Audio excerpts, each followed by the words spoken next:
The door closed with a sound that held no anger. Anger would have meant passion, would have meant someone still cared enough to slam it. This was just the quiet click of a mechanism completing its function. A lock catching. Finality. Ethan Brooks stood on the cracked concrete porch of the Miller house, 18 years old by 3 weeks, and felt the weight of that click settle into his bones like winter cold. Beside him, his sister Riley gripped the strap of her worn unicorn backpack so tightly her knuckles had gone white. She was 15, all sharp angles and dark eyes that had seen far too much for someone who should still believe in magic. The October sky hung overhead flat and washed out gray, promising rain it couldn't be bothered to deliver. Just hanging there. Indifferent. That's how Ethan felt. Numb. Like a wire that had carried too much current and finally fused. At his feet sat 2 duffel bags. Everything they owned in the world fit into 2 duffel bags. 5 years of foster care, 3 different homes, and this is what remained. Clothes that didn't quite fit. A few paperback novels with broken spines. A framed photograph of their parents, the glass cracked in one corner. And a shoebox. The shoebox was the heaviest thing Ethan carried, though it weighed almost nothing. Inside were the worthless, priceless things. Movie ticket stubs from the one time he'd scraped together enough money to take Riley to see something happy. A smooth river stone she'd found at a park during a rare good day. A birthday card from their grandfather sent 5 years ago, with a crisp $20 bill inside. And a bullet casing. The bullet was from Korea, 30-06. Their grandfather Thomas had given it to Ethan when he was 12 during that one awkward visit after their parents died. The old man had pressed it into Ethan's palm and closed the boy's fingers around it. From chosen reservoir, he'd said, his voice rough as gravel. Coldest battle in American history. Keep this, son. Reminder that some things are worth fighting for. Then he'd left. Just like that. No explanation. Just annual birthday cards in the growing silence of abandonment. Ethan pulled the shoebox from his bag, now fingers finding the bullet casing by touch alone. The brass was warm from his body heat. He squeezed it, letting the hard edges press into his palm. Some things are worth fighting for. Mrs. Miller had been apologetic in her way. This morning she'd stood in the kitchen twisting a dish towel, unable to meet his eyes. It's just not working, Ethan. With your birthday past, the agency said it's better to make a clean break. They have a place for Riley, a good one. A clean break, like they were a cracked plate you just toss in the trash. Like 5 years meant nothing. Like the promise Ethan had made to Riley the night their parents died meant even less. That night came back to him now in fragments. The police officers at the door, their faces professionally sympathetic. The words that made no sense. Accident, highway, didn't suffer. Riley's hand in his, so small and cold, trembling. Her looking up at him with those big dark eyes, asking without words if it was true, if their whole world had really just ended. He'd held her that night, 13 years old, holding his 10-year-old sister while she sobbed herself into exhausted sleep. And he'd whispered into her hair, "I won't let anything happen to you, I promise. We'll always be together." It was the one promise he had left to keep. "They're not taking you," Ethan said, now more to himself than to Riley. She finally looked up at him, her expression unreadable. She didn't ask where they were going, didn't cry. She just trusted him. And the weight of that trust was heavier than both duffel bags combined, heavier than all their years in the system, heavier than everything except the promise itself. They walked away from that house, from that street with its identical lawns and judging windows. Each step felt like stepping into a void. They were 2 ghosts haunting a world that had already buried them. The Greyhound station smelled of disinfectant and diesel and quiet desperation. It was a cathedral for people going somewhere else or people with nowhere to go at all. The distinction didn't matter much. Ethan and Riley fit into both categories. They found a bench, hard-molded plastic that seemed designed to prevent comfort, prevent rest, prevent anyone from staying too long. The departures board clattered overhead destinations, flipping with mechanical precision. Chicago, Denver, St. Louis, names on a map that meant nothing to them except distance. Ethan unzipped his duffel and pulled out the shoebox. His hands moved with the careful deliberation of ritual, lifting out the bullet casing, the smooth stone, the ticket stubs. Beneath them all lay an envelope. It had arrived 3 weeks ago, official looking, Return address from Henderson and Associates Attorneys at Law Harmony, Missouri. He'd almost thrown it away. Another piece of paperwork from a world that seemed determined to reduce human lives to forms and signatures. But something had made him open it. The letter was dense with legal language, the kind designed to make you give up before you finished reading. But the core message was simple enough. Their grandfather, Thomas Brooks, had died 14 months ago. August 2023. The letter had taken over a year to find them, bouncing through the foster care system's bureaucracy. Thomas Brooks had left them something, his only asset, 5 acres of land in Sparrow Creek, Missouri. But the land came with complications. Tax liens totaling $12,400. A private debt of $22,800 owed to something called Thorn Capital Investment, LLC. The letter's conclusion was clear. The property had effectively zero market value. The attorney Clayton Henderson recommended they sign the enclosed abandonment form. Let the county seize it for back taxes. It would be cleaner that way. Cleaner. That word again. Ethan had shoved the letter into the shoebox with everything else that hurt too much to think about. A piece of worthless land from a grandfather who hadn't wanted them. It meant nothing, but now sitting in this bus station with Riley shivering beside him and $243 folded in his pocket, it felt different. It felt like something. A name on a map. A place. Maybe the only place they had. "Riley," he said, voice low, "do you remember Grandpa Thomas?" She shook her head, pulling the unicorn backpack tighter against her chest. "Just the picture, the one with the big fishing pole." "He had land," Ethan said, holding up the letter, "out in the country. The letter says it's not worth anything, but it's land. It's a place." Her eyes searched his, looking for something to hold on to. "A place for us." "Maybe," he said. The word tasted like a lie and a prayer at the same time. "Maybe it's a place to start." He looked up at the departures board. Sparrow Creek wasn't listed, but a town called Harmony was. 20 miles away. A bus leaving in 1 hour. It felt like a sign.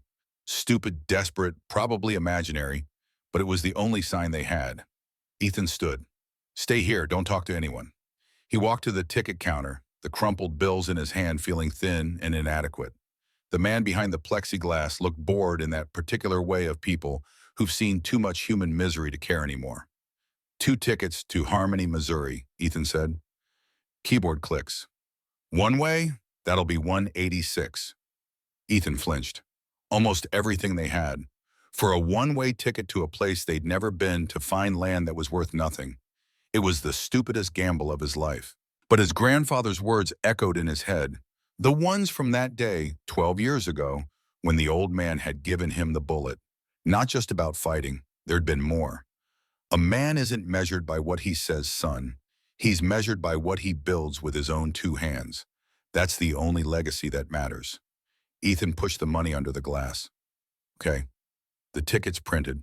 He walked back to Riley, the thin paper rectangles in his hand, and felt a strange calm settle over him.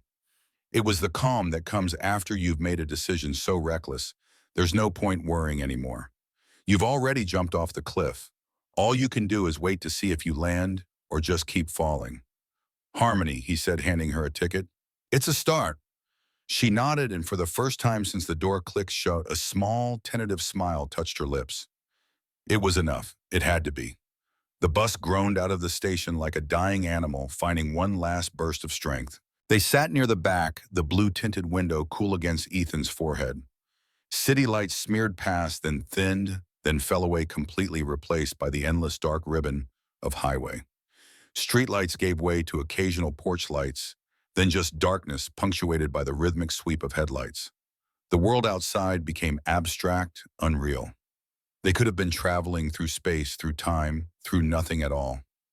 Riley fell asleep within the first hour, her head resting on Ethan's shoulder, her breathing slow and even. For a little while, she was just a kid again. Not a survivor, not a foster child shuffled between homes. Just a 15-year-old girl sleeping on her brother's shoulder. Ethan watched her, the fierce protective love he felt manifesting as a physical ache in his chest. He had to make this work. There was no other option. The system wanted to separate them, put her in a better home, while he aged out into whatever came next. But he'd made a promise. And promises to the dead, to yourself, to the people you love, Those are the only things that matter when everything else is stripped away. His mind drifted to their parents. He could barely conjure their faces anymore without the photograph. Time and grief had worked like sandpaper, smoothing away the sharp details until only soft impressions remained. What he remembered most were feelings. The feeling of his father's rough, calloused hand holding his. The sound of his mother's laugh, a sound he hadn't heard in 5 years, but could still feel in his bones. The way she'd hum while making breakfast on Sunday mornings, sunlight streaming through the kitchen window. They'd been good people. They'd loved their children. And then in the space between one heartbeat and the next, between the screech of tires and the sound of metal crumpling, they were gone. The system that caught Ethan and Riley was supposed to be a safety net. That's what they called it, but it felt more like a cage. 3 homes in 5 years. The first family had been elderly, kind, but overwhelmed. The second had too many other foster kids, and Riley got bullied, came home with bruises she wouldn't explain. The Millers had been the last stop. The Millers ran their foster home like a business. Clean, efficient, emotionally distant. They checked all the right boxes for the state, but provided nothing that mattered. No warmth, no sense of home. Just a roof and meals, and the constant underlying message that this was temporary, that Ethan and Riley were temporary, that nothing about their situation was meant to last. Ethan had been too old, too quiet, too angry. A problem waiting to happen. His 18th birthday was their convenient solution. They hadn't wanted to separate the siblings, they said, but they were going to, would have, if Ethan hadn't taken Riley and walked away. It was probably kidnapping, another crime to add to his list of failures and desperate choices. But it was also the only right thing to do, the only promise that mattered. The bus smelled of stale air and the faint, sickly, sweet scent of the cherry air freshener dangling from the driver's mirror. A few other passengers were scattered throughout the seats, solitary figures lost in their own world's, faces illuminated by the glow of phones. They were a collection of lonely people moving through the night together, but entirely alone. Ethan pulled out the lawyer's letter again, reading the lines by the dim overhead light. Sparrow Creek. The name was gentle, pastoral. It sounded like something from a storybook. The reality he knew would be different. The letter mentioned tax liens, private debt, effectively nil value. What kind of grandfather leaves his grandchildren a piece of worthless, debt-ridden land? The anger Ethan felt toward Thomas Brooks was a familiar, dull ache. The old man had been there on the periphery of their lives, and he'd done nothing. When their world fell apart, he'd stayed away. It felt like a second abandonment this time, chosen rather than forced by death. And now this, a final posthumous shrug, a problem passed on to them disguised as inheritance. But what choice did they have? Go back and let the system tear them apart. Live on the streets, this land, this worthless inheritance was the only thread they had to hold on to. It was a destination, a purpose. It was better than nothing. Ethan must have dozed because he woke with a jolt as the bus slowed, air brakes hissing like a great beast settling to rest. A sign glowed in the headlights. Welcome to Harmony, population 1,254. It was still dark. The first hints of dawn were just a faint, bruised purple on the eastern horizon. The bus pulled into a deserted gas station that apparently doubled as the town's terminal. They were the only ones who got off. The bus pulled away, red taillights shrinking into darkness. The silence it left behind was absolute. Not city silence, which is really just a different kind of noise. This was deep rural silence, punctuated by the chirping of unseen crickets and the distant crow of a rooster greeting the coming dawn. The air was cold and clean-smelling of damp earth and pine. It was so completely different from the city that Ethan felt like they'd landed on another planet. A planet where the sky was bigger, the air cleaner, and the loneliness somehow more honest. The gas station was closed. A single flickering fluorescent light illuminated dusty windows and a handwritten sign that said, "Back at 7. They were hours early. Now what? Riley asked, her voice small in the vast quiet. She hugged her backpack to her chest like a shield against the unknown. We wait for the sun, Ethan said, trying to sound confident. Then we find someone who can tell us how to get to Sparrow Creek. They sat on the curb, their bags forming a small fortress around them. As the sky slowly brightened from purple to pink to pale watery orange, the world took shape around them. Harmony was small, A main street with a handful of brick storefronts, a post office, a diner with a buzzing neon sign that read "Eat" in red letters. There was no one around. It felt like a movie set after the crew had gone home. When the sun was fully up, a rusty pickup truck rattled into the gas station lot. An old man with a weathered face and a baseball cap got out, moving with the slow, deliberate pace of someone who'd done the same thing every morning for 50 years. He unlocked the station door and grunted what might have been a morning greeting as he passed them. Ethan took a breath and followed him inside. The place smelled of coffee and gasoline, an oddly comforting combination. "Excuse me, sir," Ethan said. The old man turned, eyes assessing them with the quick efficiency of someone used to reading strangers, taking in their bags, their tired faces, the desperate hope they were trying to hide. "We're trying to get to a place called Sparrow Creek," Ethan said. "Do you know it?" The old man grunted again, a sound that could have meant anything. He poured himself a cup of coffee from an ancient-looking pot. "Ain't much of a creek, and there ain't no sparrows," he said, his voice like gravel in a cement mixer. "Just a county road about 20 miles north." "Why you headed there?" "Nothing out there but dirt and disappointment." "We have family property there," Ethan said. The words felt strange on his tongue. Family, property, things that implied belonging, roots, permanence. The old man raised an eyebrow. "You must be the Brooks grandkids. Heard about you." The town was smaller than Ethan thought. Small enough that news traveled. Small enough that a dead man's family arriving was worth mentioning. "Yeah," Ethan said. "Ethan and Riley. Earl Morrison." The old man said, something softening slightly in his weathered face. "Your granddad, Thomas, he was a good man. Stubborn as a mule, but a good man. Worked hard, kept to himself, especially after your grandma Dorothy passed. But he was good people." It was the first time anyone had called Thomas Brooks a good man. It felt odd, like a puzzle piece that didn't quite fit Ethan's understanding of the grandfather who'd abandoned them. "Do you know the property?" Ethan asked. "Sure do. 5 acres off Route 9. Got an old Quonset hut on it. Military surplus thing, looks like a big metal can cut in half lengthwise. Thomas lived there and worked there. Haven't been touched in a year, maybe more." Earl took a sip of his coffee. "You really planning on staying out there?" "Yes, sir," Ethan said. Earl studied them for a long moment. Then he nodded slowly, like he'd made a decision. "Is there a bus that goes out that way?" Ethan asked. Earl laughed, a dry, rattling sound. "A bus, kid, you're lucky. This town has a gas station." "No bus. I can call Sally the taxi, but she'll charge you $50. $50. They had 57 left. "We don't have that much," Ethan admitted, his heart sinking. Earl looked at them again, that long, thoughtful look. He took another sip of coffee. "Tell you what," he said finally. "My nephew's heading up that way this morning to check his fence lines. He can give you a lift, but you gotta buy something. Can't have folks loitering without being customers." Ethan bought 2 bottles of water and a bag of peanuts. $3. The most important $3 he'd ever spent. The thin line between getting to their land and being stranded in a strange town with no way forward. Earl's nephew, a quiet young man named Jake, showed up 20 minutes later in a mud-splattered pickup. He didn't ask questions, just nodded at them and motioned for them to throw their bags in the back. The ride was bumpy and mostly silent. They drove past fields and farms, the landscape growing wilder and more remote the further they got from Harmony. Civilization falling away like layers of an onion, revealing something older underneath. Something that didn't care about people or their problems. Finally, Jake slowed the truck and pointed. "That's it, the old Brooks place." He pulled over to the side of the gravel road. Ethan and Riley got out, grabbed their bags. Ethan looked where Jake was pointing. It was a 5-acre square of the world choked with weeds and saplings. A rusted barbed wire fence sagged in a losing battle against nature.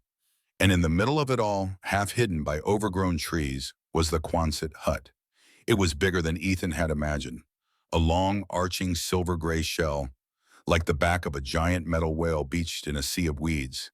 Its paint was peeling and rust bled in long orange streaks down its corrugated sides. It looked derelict, abandoned, dead. But it was theirs. "You sure you want to be out here?" Jake asked, genuine concern in his voice. "It's pretty isolated. No neighbors for miles." "Yeah," Ethan said, his voice firmer than he felt. "We're sure, thanks for the ride." Jake hesitated, then nodded. All right, good luck. He got back in his truck and drove away, leaving them in a cloud of dust and another profound silence. They stood there on the side of the road, just Ethan and Riley and their bags staring at their inheritance.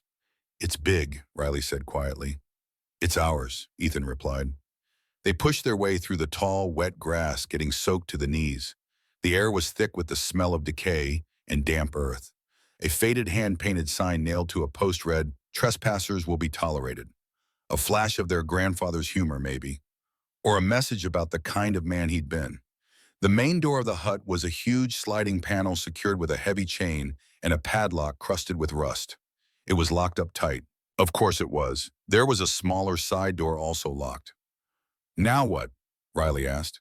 Frustration bubbled up in Ethan's chest. They'd come all this way, spent all their money for this.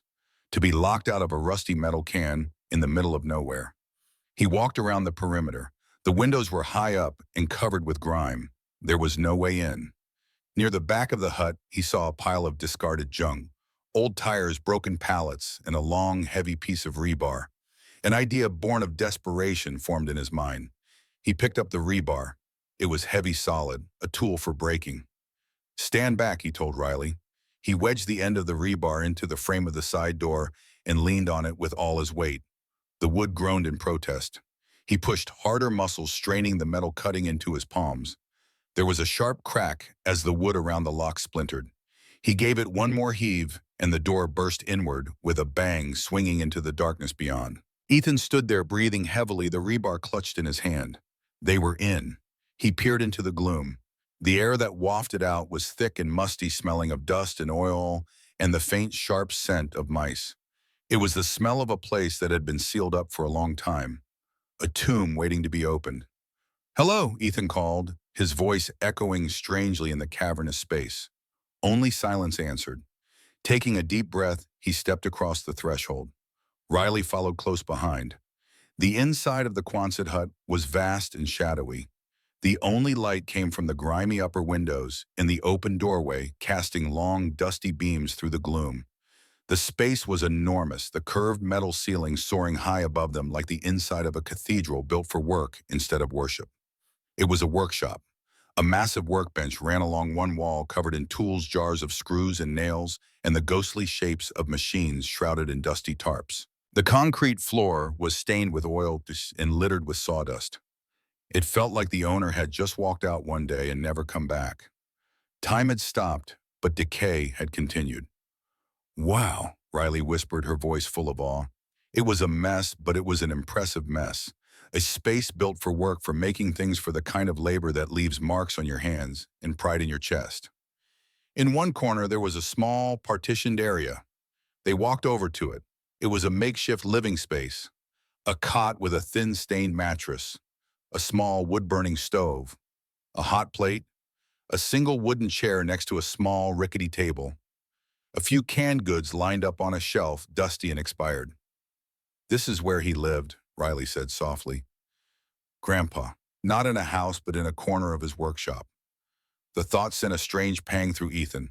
A lonely man dying in this metal shell, thinking he had failed the grandchildren he'd pushed away to protect. As his eyes adjusted to the dim light, Ethan saw it. Tucked under the massive workbench, almost hidden in the shadows, was a green metal footlocker. Old Army issue style with heavy latches and a place for a padlock, which thankfully was missing. "Ethan, look," Riley said, pointing. He knelt down and pulled it out. It was heavy. A layer of dust covered the top. He wiped it away with his sleeve. In faint stenciled letters, it read, "T. Brooks, C. Thomas Brooks, U.S. Army, Private First Class. His grandfather's rank in the war. Korea. Chosen Reservoir." The bullet in Ethan's pocket suddenly felt heavier. His heart started to beat a little faster. This was different from the tools and the junk. This was put away, hidden, personal. With trembling fingers, Ethan worked the stiff metal latches. They groaned open with a rusty screech. He lifted the heavy lid. The air that rose up smelled of old paper and cedar. Inside, neatly packed, were treasures. A stack of envelopes tied together with twine addressed simply to Ethan. Not Ethan Brooks, just Ethan. Like a letter from family. A folded wool blanket, military green. A small leather-bound journal. and a tin box full of old black and white photographs. Ethan lifted the stack of letters out. It was heavy. Underneath, Riley picked up the tin box, opening it carefully. Inside were photos of people they didn't recognize. A young woman with their mother's eyes. A man in a soldier's uniform, young and smiling. Their grandfather, before life had worn him down to the bitter end. Ethan turned his attention back to the letters. He untied the twine with shaking hands. The top envelope had just his name on it. The handwriting was strong, slightly slanted. An old man's writing, but steady. Not the trembling script of someone weak. Ethan opened it. The paper was thick and yellowed. He began to read aloud, his voice rough with emotion he couldn't quite control. Ethan, if you are reading this, it means I am gone. It also means you found your way here. I hoped you would. I'm not good with words, kid. Never have been. I'm better with my hands. But there are things you need to know, and I can't trust anyone else to tell you. Ethan paused, throat tight. Riley moved closer. He continued. I'm sorry. Sorry I wasn't there for you and your sister after your mother after the accident. You must have thought I was a coward or that I didn't care. The truth is I was scared. Not for me, for you. The words hit Ethan like a physical blow. He stopped reading, eyes burning. All these years he'd carried the story of being abandoned, of being unwanted. He'd built his whole identity around that hurt, that anger. And it was all wrong. He forced himself to keep reading. There are bad people in this world, Ethan. People who feed on the misfortunes of others. I made a mistake a long, long time ago. A deal to save this land, to save our family. It was a mistake that has haunted me ever since. After your parents were gone, the man I made the deal with, he came back. He saw an opportunity. He threatened to use the debt I owed him to take everything. Not just the land, he made threats against you two. Said you'd be better off in the system, but that he could make sure it was the worst parts of the system. Ethan's hands tightened on the paper. A faceless threat suddenly had context. The private debt from the lawyer's letter had a face now, a voice, a malicious intent. So I did the only thing I could think of to protect you. I pushed you away. I made myself small. I let the state take you because I believed you would be safer with them than you would be with me. As long as I was in your life, you were in danger. It was the hardest thing I've ever had to do. It broke what was left of my heart.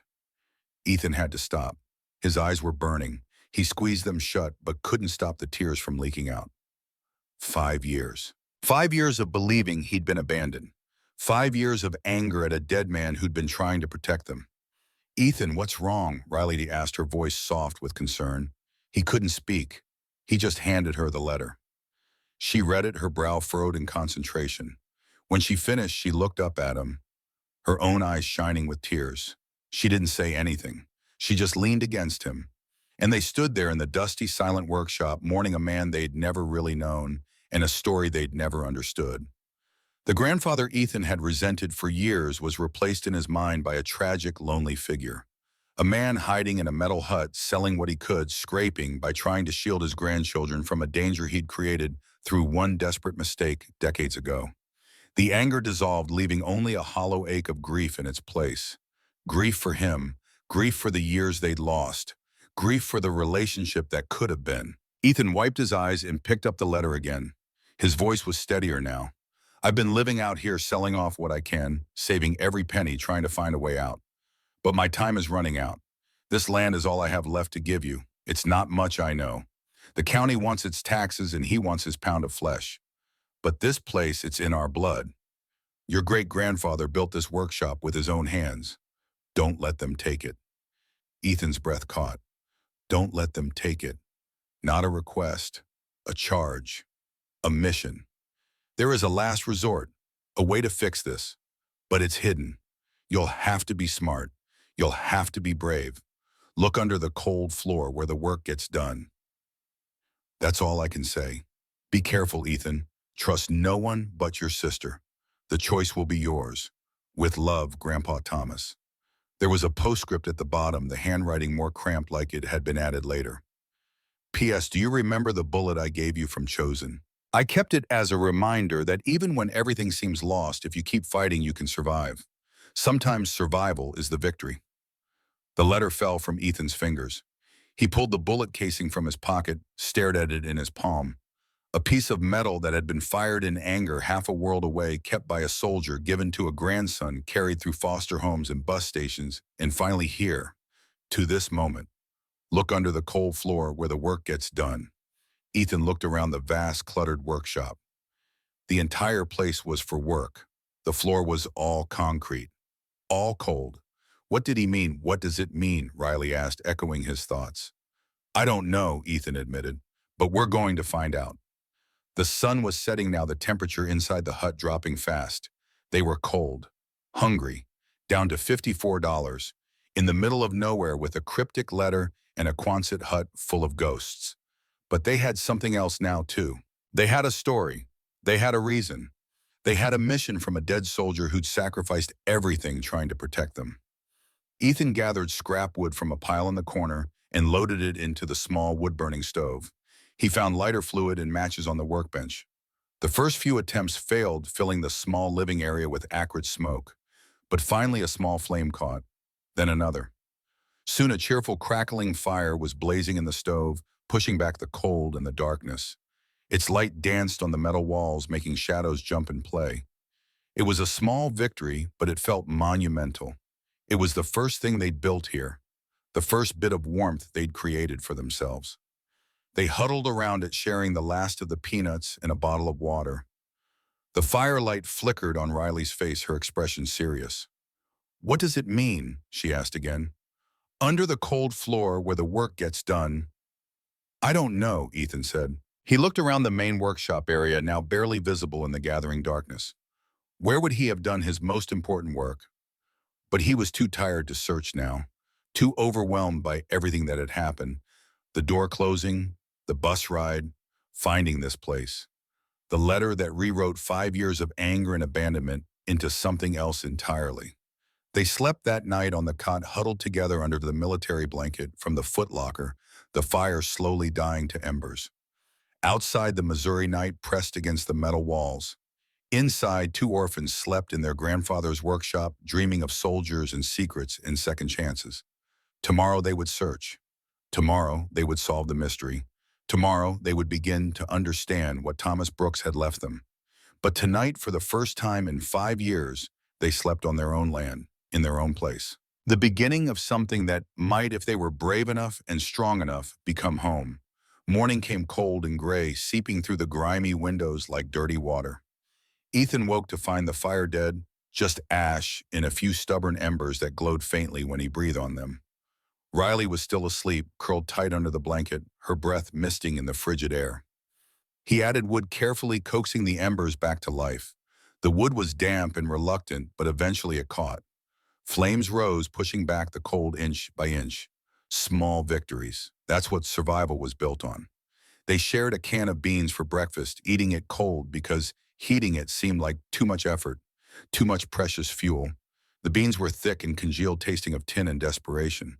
But they were food, and food meant another day. Riley scraped the last of the beans from the can with her finger, then looked at him with those dark, serious eyes. We need to find what Grandpa hid. Ethan nodded. The cryptic message from the letter echoed in his mind. Look under the cold floor where the work gets done. They stood in the main workshop, looking at the expanse of concrete. In daylight filtered through the dirty windows, the space looked even larger. More impossible. Finding a hidden compartment in all this concrete would be like finding a specific grain of sand on a beach. The largest machine sat in the center, still covered with his tarp. Ethan pulled the covering away, dust billowing into the air like a small explosion. It was a massive metal lathe bolted directly into the concrete. The kind of machine you'd use to shape steel to turn raw metal into precision parts. Important work. Maybe here, Ethan said, tapping the floor around the base with his knuckles. The sound was solid, unyielding. He knocked systematically, moving in a circle around the machine, listening for any change in tone that would indicate hollow space beneath. Thud, thud, thud. All the same dense, flat sound. They spent the next hour doing this throughout the workshop, moving methodically like archaeologists searching for a tomb, tapping, listening, hoping for that telltale hollow echo. Under the smaller drill press, near the stacks of lumber carefully stored against the far wall, around the perimeter where the curved metal walls met the concrete floor. Nothing. The concrete was thick and solid everywhere. No secrets, no hidden chambers. Ethan's hope began to fray at the edges. Maybe the old man had been delusional at the end. Maybe dying alone in this metal shell had broken something in his mind. Maybe there was nothing to find, and this whole thing was just one more cruel joke in a life that seemed full of them. "We should just go," he said, the words bitter on his tongue. "Take what money we have left and catch a bus somewhere, anywhere. We tried. That's more than most people would have done." Riley didn't answer. She was standing at the massive wooden workbench, running her hand along the edge. The butcher block surface was scarred with decades of cuts and dings and burns. The marks of hard use of projects completed and abandoned of a life spent working with wood. "Ethan," she said softly, "what did Grandpa make?" "I don't know. Furniture maybe, farm stuff. He was a woodworker, right?" She pointed to the collection of hand planes, chisels, and saws arranged with almost military precision on a rack above the bench. Tools for patient, detailed manual work. Tools for a craftsman, not just a laborer. The letter said he was better with his hands than with words. Her voice was quiet, thoughtful. This is where he worked every day, where the work gets done. Ethan's eyes followed her logic. Not the big machines. Not the dramatic equipment bolted to the floor. The workbench. The place for careful, skilled handwork. The heart of a craftsman's world. He walked over and looked at the floor beneath it. At first it seemed like the rest, stained with oil and sawdust worn smooth by years of standing in the same spot. But as he knelt down, getting his face close to the concrete, he noticed something. A faint, almost invisible line in the concrete. Not a crack which would be irregular and natural. This was too perfect, too deliberate. A rectangle about 2 feet by 3 feet that seemed so expertly done that you'd never see it unless you were looking, unless you knew it was there. His breath caught in his throat. His hands started to shake. He ran his fingers along the line, feeling for the seam. It was there, barely perceptible, like a whisper in stone. Looking closer under the bench, moving his head to change the angle of the light, he saw it. A small, recessed metal ring flush with the concrete, filled with years of accumulated dust and grime to make it nearly invisible. "Riley," he whispered, "you found it." Her eyes went wide. She dropped to her knees beside him. They worked together, using a flathead screwdriver from the bench to carefully pry the ring up from its dusty nest. It was stiff, corroded by time and moisture, but it moved, slowly, grudgingly. Ethan hooked his fingers through the ring and pulled with all his strength. Nothing. It didn't budge even a millimeter. The slab was too heavy, far too heavy for just concrete and muscle. He sat back on his heels, thinking. His grandfather had been old when he sealed this. There had to be a way he'd planned to open it again. He looked around the workshop with new eyes, seeing it not as a mess of old equipment, but as a toolbox. Everything here had a purpose. In the corner, half hidden behind a stack of sawhorses, he saw it. A small engine hoist. The kind mechanics used to pull motors from cars. It was old and covered in a thick layer of grease, but the chain looked solid, rust-free, like it had been maintained even when everything else was allowed to decay. "Help me move this," he said. It took 20 minutes to wheel the hoist across the workshop floor. The wheels were stiff and reluctant, squealing in protest. Every minute felt like an hour. Every sound they made seemed to echo through the empty hut, like they were violating something sacred, like they were grave robbers disturbing a tomb. They positioned the hoist carefully over the hidden seam. Ethan hooked the chain to the recessed ring, his hands steadier now, focused on the mechanical problem. He started cranking the handle. The chain went taut, groaning under the strain. The hoist frame creaked. For a long moment, nothing happened. The mechanism fought against the weight of the concrete metal, protesting against stone. Then, with a deep grinding sound that seemed to come from the earth itself, the rectangular section of floor began to lift. Concrete scraping against concrete. The sound of secrets being revealed. The slab was at least 6 inches thick. Solid concrete reinforced with rebar. As it rose inch by painful inch, it revealed a dark square hole beneath. A wave of cool subterranean air washed over them, carrying the smell of damp earth and something else. Something metallic. Something that had been sealed away from the world for a very long time. They swung the heavy slab to the side using the hoist, and both of them peered into the darkness. It was a small, concrete-lined cavity, maybe 3 feet deep, like a tiny cellar sunk into the earth beneath the workshop floor. The walls were smooth, professionally poured. This hadn't been a hasty job. This had been planned, built with care and precision. And nestled inside it, protected from moisture and time and prying eyes, was a large black military-style Pelican case. The kind of case designed to survive anything. Waterproof, crush-proof, fireproof. The kind of case you use when what you're protecting is worth more than your own life. Ethan's heart hammered against his ribs so hard he could hear his pulse in his ears. This was it, the last resort his grandfather had mentioned, the answer to the mystery, the choice that would determine everything that came next. He reached down and lifted the case out. It was heavy but manageable, maybe 40 pounds, dense with whatever secrets it contained. It had 2 sturdy latches on the front, industrial strength, sealed tight against the passage of time. He laid it on the floor between them and looked at Riley. Her face was pale in the dim morning light, her eyes huge and dark and afraid and hopeful all at once. They'd come so far, risked so much, spent everything they had on a desperate gamble. And now in this moment, everything was about to change, one way or another, for better or worse. There was no going back after this. Ethan took a deep breath, trying to steady himself. Then he unsnapped the latches. They opened with a satisfying, airtight hiss, the rubber seal breaking after years of patient waiting. He lifted the lid. Inside the case was lined with dense foam custom cut to protect its contents. Sitting in carefully shaped depressions were 3 things that would change their lives. The first was money. More money than Ethan had ever seen in his life. A thick stack of $100 bills wrapped in bank bands, the paper still crisp despite the years. His mind, trained by a childhood of poverty, of counting every dollar and stretching every meal, immediately started calculating. Had to be at least 20,000, maybe 30, maybe more. Enough to disappear. Enough to start over somewhere far away from here. Enough to give Riley everything she'd been denied. Education, safety, a future that didn't involve sleeping in a metal shell and burning pallets for warmth. The second item was another stack of letters bound with the same kind of rough twine as the first. The top envelope was addressed simply in that same strong slanted handwriting, "To my grandchildren." The third was a thick manila folder bulging with documents, legal papers, what looked like deeds, a handwritten ledger, the pieces of a puzzle that Ethan was only beginning to understand. He picked up the letter first. His hands were steadier now. The initial shock had passed, replaced by something else. A focused calm, a need to know the whole truth before making any decisions. His grandfather had hidden this for a reason, had sacrificed years of his life to protect them and prepare this moment.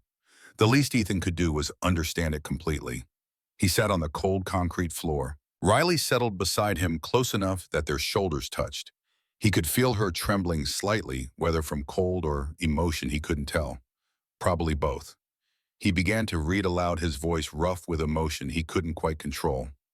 "My dearest Ethan and Riley, if you have found this, you have proven yourselves smarter and more stubborn than I even hoped. I am proud of you. What you have found is a choice, the hardest choice you may ever have to make. But before you can choose, you need the whole truth." Ethan paused, looking at Riley. She nodded for him to continue. Her hand found his squeezed tight. "The man I told you about in my first letter, his name is Marcus Thorne. Back when your mother was just a girl, maybe 10 years old, a bad blight hit the farms around here. Corn blight, wiped out entire crops across 3 counties. I was close to losing everything. The bank wouldn't help. They said I was too much of a risk, that the land wasn't worth their investment. I was desperate, facing foreclosure, facing the loss of everything my father had built." The words were matter of fact, but Ethan could hear the shame beneath them. A man who'd made one mistake and spent the rest of his life paying for it. Thorne showed up like a savior, like an angel sent to rescue me. He ran a private investment firm called Thorne Capital. He gave loans to farmers like me when nobody else would. The interest was high, 18.9%, but I was desperate. I would have signed anything, and that's exactly what I did. I signed the papers without reading the fine print. That was my mistake. The mistake that would haunt me for the rest of my life. Ethan felt his jaw tighten. He could see where this was going. The fine print gave him rights to the land if I ever defaulted, not just lien rights like a normal bank, full ownership rights. And the loan was structured so it was almost impossible to pay off. The interest compounded monthly. There were fees buried in the terms, balloon payments, clauses that let him change the terms unilaterally. It was a trap, and I walked right into it with my eyes wide shut. A predator. That's what Thorne was. A predator who fed on desperate people, who used their hope against them. I spent 20 years paying him. 20 years. $847 every month. I barely kept my head above water. When your mother and her husband, when your parents passed in that accident, I was destroyed. For 3 days, I couldn't function. I forgot everything, including the payment that was due. I missed it by 1 day. Just 1 day. And that's all Thorne needed. Ethan felt Riley stiffen beside him. They'd never known the details of how the accident had affected their grandfather. He'd seemed so distant, so cold. But maybe that coldness had been grief too deep to show. He came to me personally 3 weeks after the funeral, stood right where you're probably standing now, and told me his real plan. He didn't just want the land anymore. He was working for a development company called Ridgeview Estates. They wanted to buy up all the land along this ridge, dozens of properties to build luxury vacation homes. But they wanted it cheap, dirt cheap. So Thorne's job was to squeeze the old owners, to use their debts he'd engineered to force them to sell for pennies on the dollar. The picture was becoming clearer, uglier, a systematic scheme to steal land from people who'd lived on it for generations. When I refused to sign over the land, he made it personal. He made threats, not vague threats, specific ones, about you two, about how easy it would be to make phone calls to ensure your placement in the foster system went from bad to worse. He said he had connections, people who owed him favors. He said he could make your lives a living hell and no one would ever know he was involved. Ethan's hands tightened on the paper, crumpling the edges. I believed him. Maybe I was a coward. Maybe a braver man would have fought, would have gone to the police or a lawyer or the press, but I looked at you two so small and broken by loss, and I couldn't risk it. So I made my own deal with the devil. I would disappear from your lives, become a ghost, make you wards of the state where it would be harder for him to touch you, where his influence would be diluted by bureaucracy. In return, he would hold off on collecting the debt. He thought I'd eventually die, and the state would let the property go for back taxes, which his company would then snap up at auction for nothing. He thought he was being patient, thought he was playing the long game, thought he was winning. But their grandfather had been more stubborn than Thorne realized, more strategic, more determined.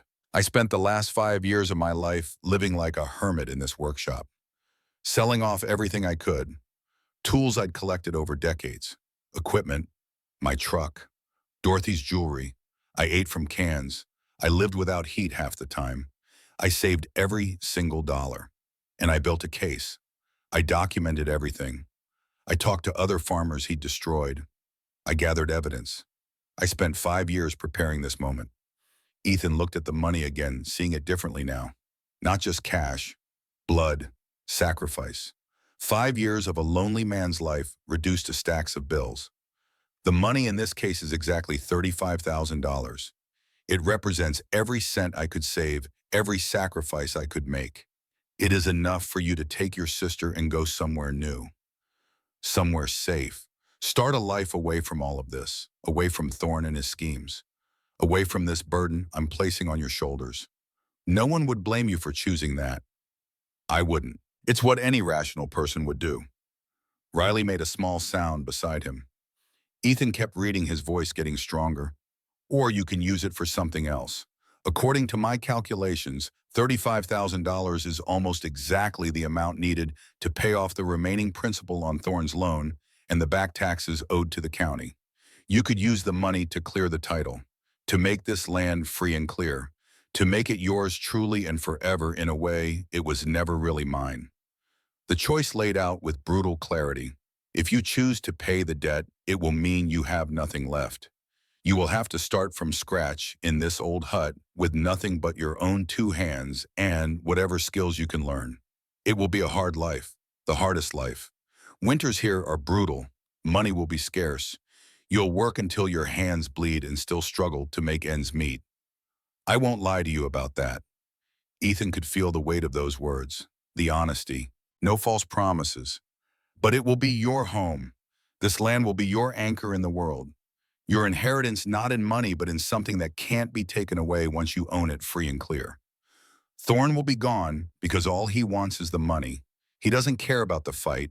He'll take his payment and move on to the next desperate person. And you'll have this, 5 acres, a workshop full of tools, a chance to build something that matters. The letter continued and Ethan's voice grew quieter. In the folder, you'll find the original loan agreement and a ledger of all my payments, every single one recorded in my own hand. You'll also find the evidence I gathered about Thorne's other deals with farmers in this county. Affidavits, copies of loan documents, a pattern of predatory lending that spans 2 decades. He's careful, he keeps it all technically legal, but the pattern is there if you know how to look. Ethan paused, looking at the folder. Evidence, ammunition. I cannot make this choice for you. I have no right to. I already stole 5 years of your childhood by staying away. I won't steal your future by demanding you choose one path over another. This has to be your decision, yours and Riley's. Do you run towards safety, or do you stand and fight for a home? Do you take the easy path or the right one? Only you can answer that. The letter was almost finished. Ethan's throat was tight. Whatever you decide, know that I love you both. Know that everything I did, every hard choice I made, I did to get you to this very moment, to give you back the choice that was stolen from me 40 years ago when I signed those papers without reading them, to give you the freedom to choose your own path. That's the only inheritance that really matters. Ethan's voice cracked on the last lines. Your loving grandfather, Thomas Brooks, Private First Class U.S. Army Korean War. Korea taught me that survival isn't about being the strongest or the smartest. It's about being willing to stand when others fall, about making the hard choice when the easy one is right there in front of you. I hope I've taught you that too. There was a postscript added in shakier handwriting like it had been written later. Maybe days or weeks later. P.S. Whatever you choose, remember this. Honor isn't about winning. It's about the willingness to stand when it would be easier to sit down. It's about building something that lasts longer than you do. That's what it means to be a Brooks. That's what it means to be family. The letter fell from Ethan's fingers, drifting to the concrete floor like a leaf. $35,000. The key to 2 completely different lives. Freedom in one hand, legacy in the other. Safety or struggle. Running or standing. Easy or right. For a long time, neither of them spoke. The only sounds were the wind whistling through gaps in the metal walls and the distant cry of a crow outside. The morning sun had fully risen now, casting long shadows through the dirty windows. Ethan thought about the money. He let himself really think about it, really picture what it could buy. Not in abstract terms, but in concrete reality. A clean apartment in Kansas City or St. Louis. 2 bedrooms, heat that actually worked. Running water that didn't taste like rust. Riley in a good school wearing clothes that fit, eating 3 meals a day without having to count calories or worry about whether they could afford next week's groceries. Him working at a normal job, maybe going to community college at night, building a resume, a future. No more foster care. No more being shuffled around. No more being temporary. A normal life. The kind of life every kid deserved but so few actually got. It was so tempting, so rational. So obviously the smart choice.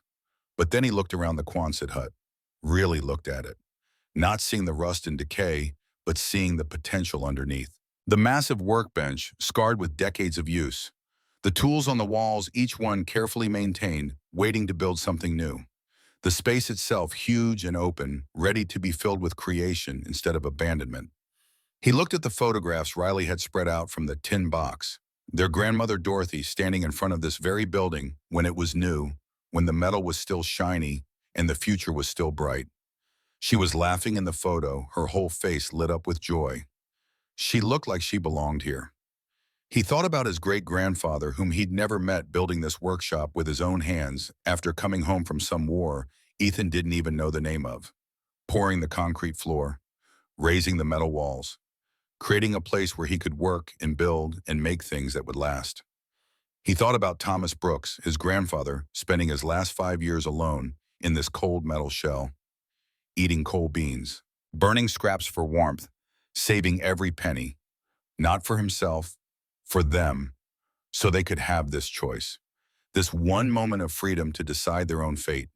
This wasn't just worthless land, it was a story of struggle and mistakes, yes, but also of fierce, stubborn, protective love, of people who built things with their hands and believed that mattered, of standing your ground even when it would be easier to run.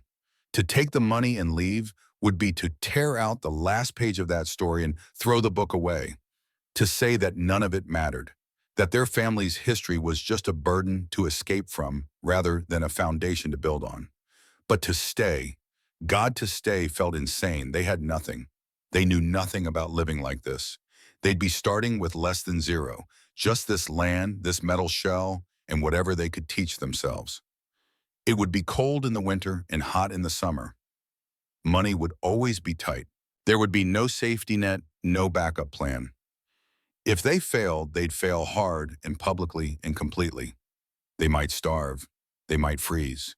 They might discover that sentiment is a poor substitute for survival skills, and that loving a place doesn't make it love you back. But it would be theirs.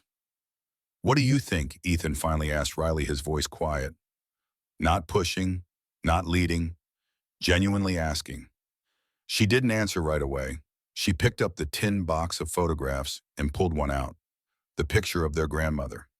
Dorothy was young in the photo, maybe early 20s, standing with her hands shading her eyes from the sun.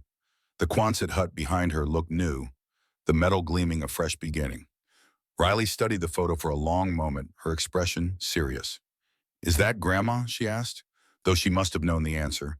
Ethan took the photo, turned it over. On the back, in faded blue ink, it said, "Dorothy Brooks, 1975. First day at the workshop. Our beginning." "Yeah," he said, "I think so." Riley held the photo with both hands like it was something precious, something fragile that might blow away if she wasn't careful. "She looks happy," Riley said softly, "like she belongs here, like this place made her happy." She looked up at Ethan then, and her eyes were clear, certain, no doubt in them at all. "I want to belong somewhere, Ethan. I'm so tired of being temporary, of living in other people's houses and sleeping in other people's beds, and knowing that at any moment they could decide I don't fit anymore. I want a place that's mine, that's ours, even if it's hard, even if it's just this." She gestured around at the workshop, at the rust and decay and overwhelming magnitude of the work it would take to make this livable. "I want to belong somewhere." And that was it. That was the answer. All the logic, all the fear, all the rational arguments for taking the money and running, they all crumbled in the face of those 5 simple words. "I want to belong somewhere." Ethan had been so focused on protecting Riley, on keeping her safe, on making sure she had food and shelter and a future. He'd forgotten, or maybe never fully understood, what she really needed. Not just safety, roots. A place where she could put her things on a shelf and know they'd still be there tomorrow. Where she could hang a picture on the wall without asking permission. Where she could breathe deep and say, "I live here," and mean it in a way that went deeper than any legal document. A home, not assigned by the state, not temporary, not conditional on good behavior or convenient timing or someone else's generosity. Home. Ethan pulled her into a hug, his throat tight with emotion too big for words. She hugged him back, fierce and strong. "Me too," he whispered into her hair. "Me too." The decision settled over them like the sun finally breaking through clouds. Not dramatic, not a burst of triumphant courage. Just a quiet, steady certainty that this was right, that this was their path forward. They would stay. They would fight. They would build a life here from the ground up with their own 2 hands. And if they failed, at least they would fail trying to build something that mattered. But they wouldn't fail. They couldn't. Too much had been sacrificed to get them to this moment. Ethan picked up the manila folder and opened it. Time to see exactly what they were up against. Time to understand the full scope of what his grandfather had left them. The first document was the loan agreement, dated March 15th, 1999. Thorne Capital Investment, ELLC, represented by Marcus A. Thorne, lending $45,000 to Thomas Eugene Brooks at an annual percentage rate of 18.9% compounded monthly. Ethan did the math in his head. Compounded monthly, that rate was absolutely predatory, nearly 20%, on a loan that was supposed to help save a farm. He flipped through the pages reading the dense legal language.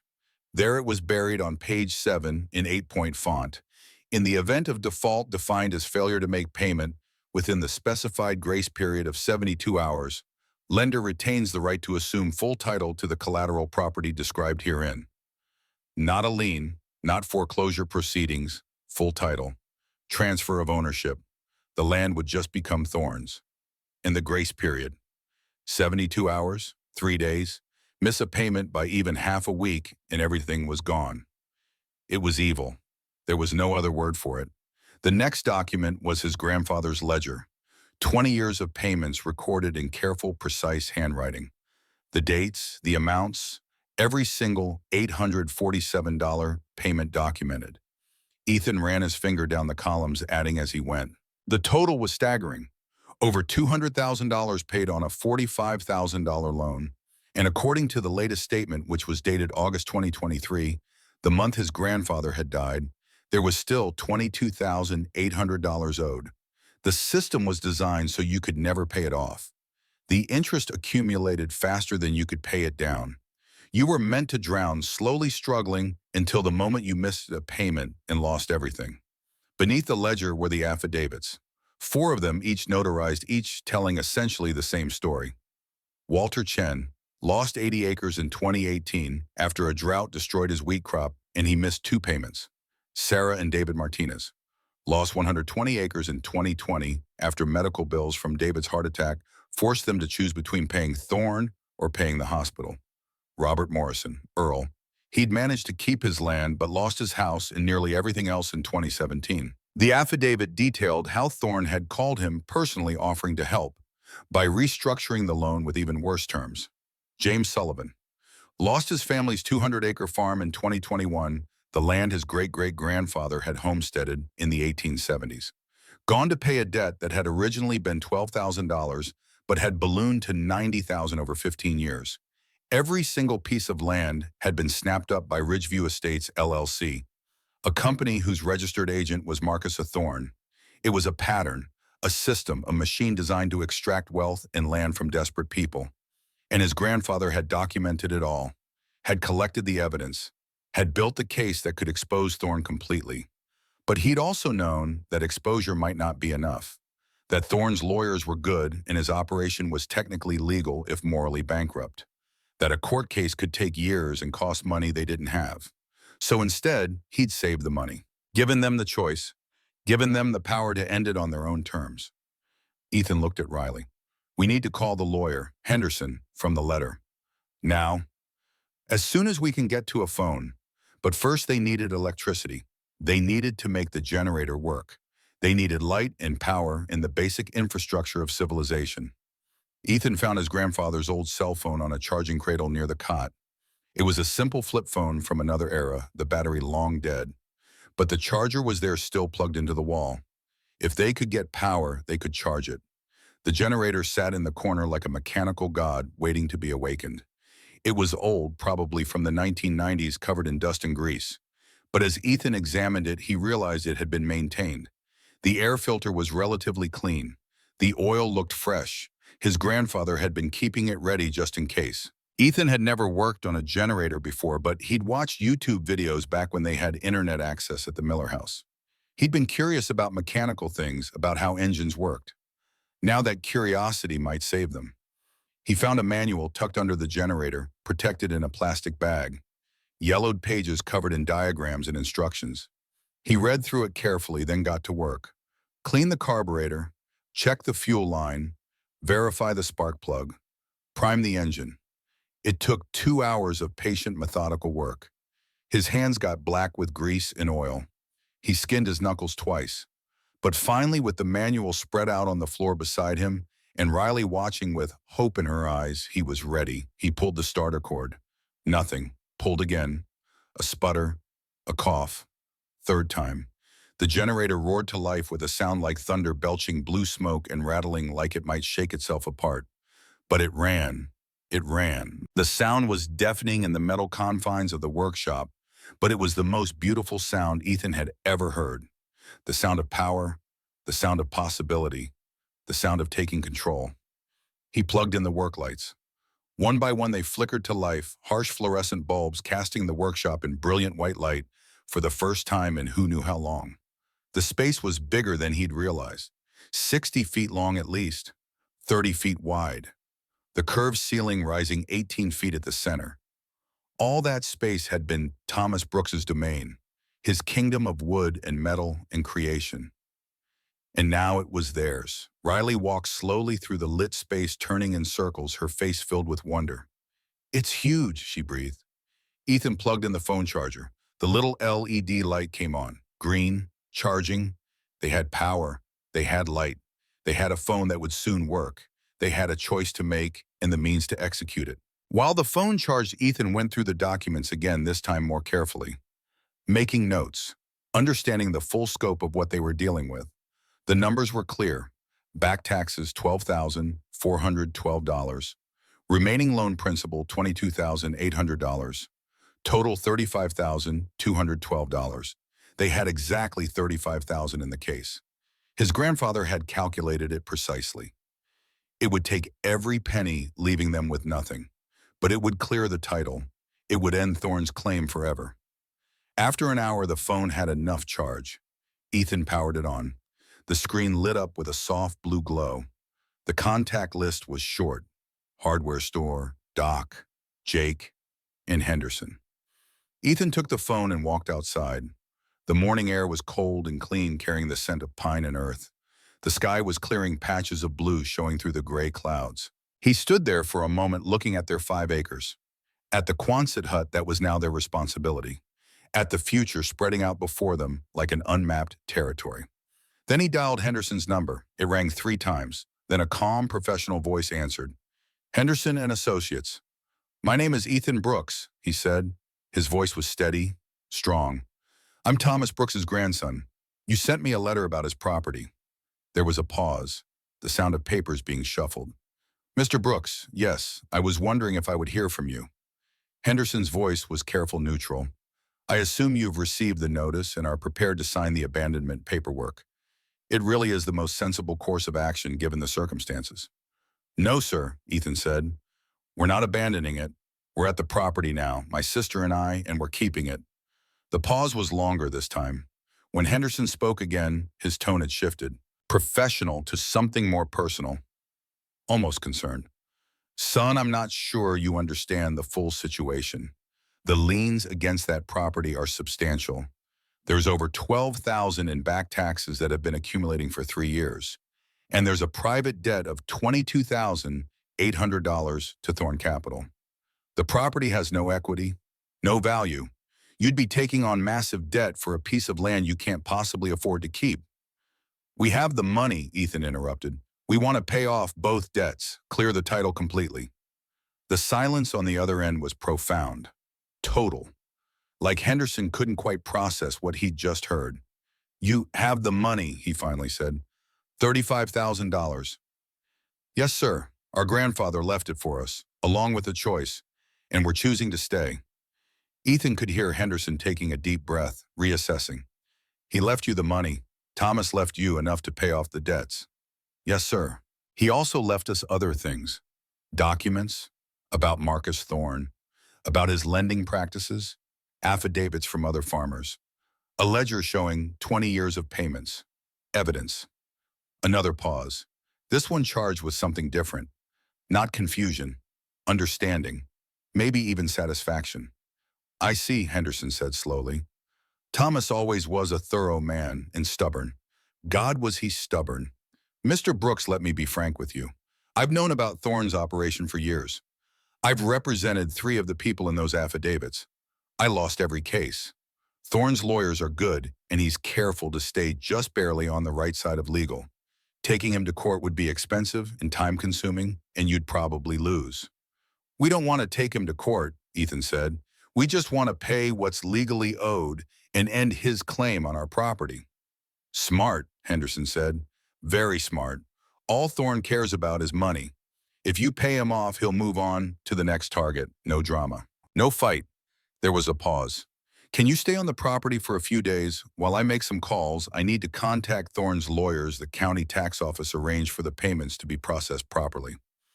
Ethan looked at the Quonset hut, at Riley standing in the doorway backlit by the work lights, at the land that was almost theirs. This is our home, Mr. Henderson. We're not going anywhere. He could hear the smile in Henderson's voice. Good, that's good. I'll call you back within 48 hours. Don't talk to anyone else about this, especially not Thorne or anyone from his company. Understood. Understood.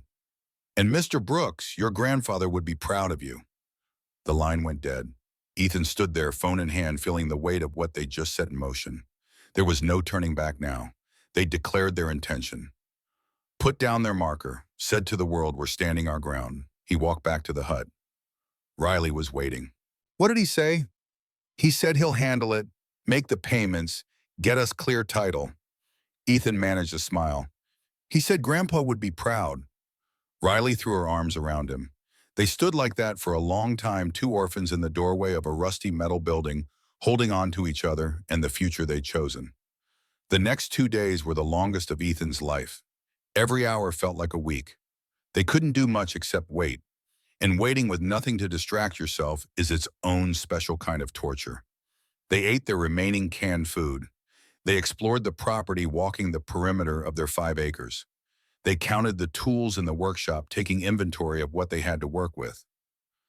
The phone rang on the second afternoon. Ethan answered so fast he nearly dropped it. Mr. Brooks, it's Henderson. I have news. Ethan's heart was pounding. Good news? Better than good. I've worked out an agreement. Thorne's lawyers were surprisingly cooperative once I explained that you had the full payment ready and that any attempt to delay or complicate matters would result in me filing all of your grandfather's documentation with the state attorney general's office. So he agreed. More than that, I made him an offer he couldn't refuse. Full payment of principal and back taxes processed through my escrow account to ensure everything is documented properly. In exchange, Thorne and Ridgeview Estates sign a permanent release of all claims against the property and agree to never contact you or attempt to acquire the land in the future. It's called a covenant not to sue. It's ironclad. And he agreed to that. He's a businessman, Mr. Brooks. He did the math. Fighting you would cost him money and legal fees and potentially expose his whole operation. Taking the payment and moving on costs him nothing and gets him paid in full. He doesn't care about revenge. He cares about profit. You're giving him profit without a fight. He was happy to sign. Ethan felt his knees go weak. So it's done. Almost. I need you to come to my office in Harmony. Bring the money and 2 forms of identification. We'll do the final paperwork, transfer the funds, and you'll walk out with a clear deed. Can you be here tomorrow at 10 a.m.? We'll be there. Oh, and Mr. Brooks, bring your sister. She needs to sign some papers too. You're both listed as beneficiaries in your grandfather's will. This needs to be official. They borrowed Jake's truck to get to Harmony. He didn't ask questions when Ethan showed up at his fence line and explained they needed transportation. Just tossed him the keys and said, bring it back with a full tank. Henderson's office was on Harmony's main street above the hardware store. A narrow staircase led up to a door with frosted glass that read, Henderson and Associates Attorneys at Law, in gold lettering that was starting to flake. Inside the office smelled of old paper and coffee. Bookshelves lined every wall, packed with law books and file folders. A secretary who looked about 100 years old directed them to wait. 10 minutes later, they were sitting across from Clayton Henderson himself. He was in his 60s, thin and tall, with silver hair and wire-rimmed glasses. He looked like a man who'd spent his entire life reading contracts and drinking bad coffee. He shook their hands with surprising warmth. Mr. Brooks, Miss Brooks, please sit. The next 2 hours were a blur of paperwork, forms to sign, documents to initial, explanations of what everything meant delivered in Henderson's patient, methodical way. The Pelican case sat on the desk between them. Ethan had counted the money 3 times that morning, exactly $35,000 in $100 bills.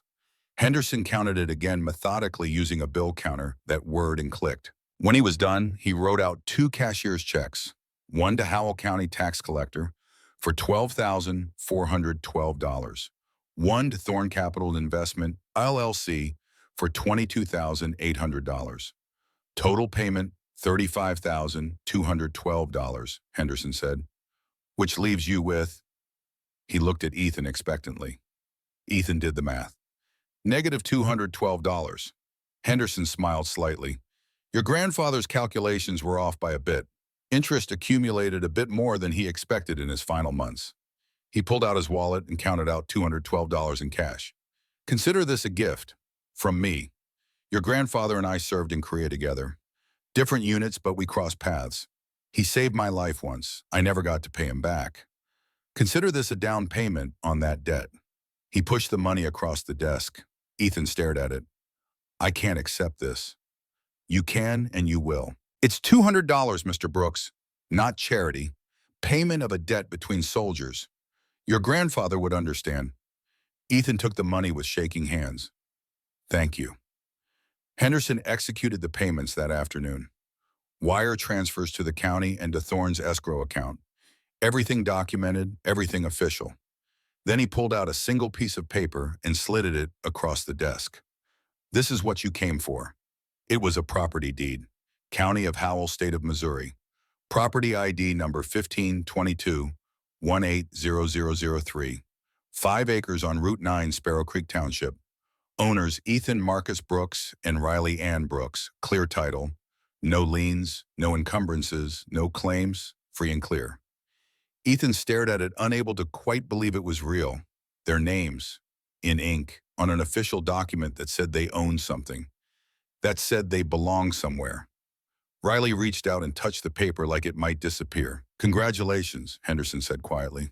You're now the sole owners of 5 acres and 1 Quonset hut in Sparrow Creek, Missouri. They walked out of that office into the afternoon sunlight carrying a clear deed and $212. Everything else was gone.